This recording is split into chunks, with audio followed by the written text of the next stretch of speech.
ایک یہ بہن نے فرمایا کہ میں نے یہ سنا تھا کہ کھانے کے بعد اگر کوئی 3 بار سورہ قریش پڑھ لے تو اگر کھانے میں زہر بھی ہوگا تو اثر نہیں کرے گا۔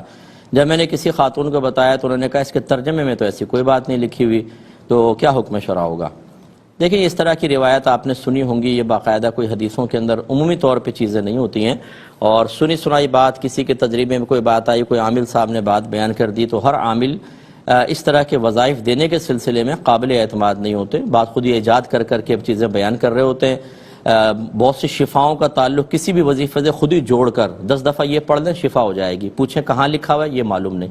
بس بولتے سینہ بسینہ آ رہا ہے، ہمارے بڑوں نے ہمیں دیا ہے، کون بڑا ہے، اس کو کہاں سے ملا تھا، کوئی اس کا سند نہیں، کچھ نہیں۔ اس لیے اس قسم کی چیزوں کو باوثوق ذرائع سے بیان کرنا یہ صحیح نہیں ہوتا ہے۔ لیکن جو آپ کی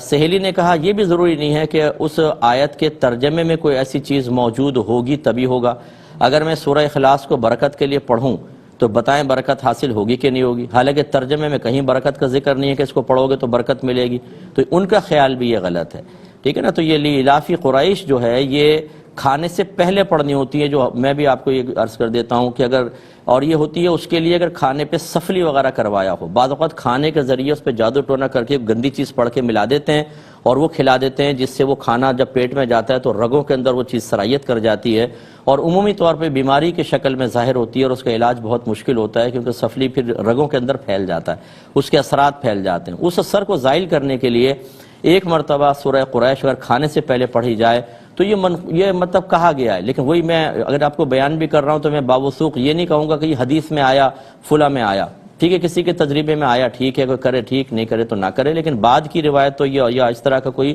میں نے نہیں سنا ہے۔ تو دونوں اپنی اپنی تھوڑی سی غلط فہمیوں کو دور فرما لیں۔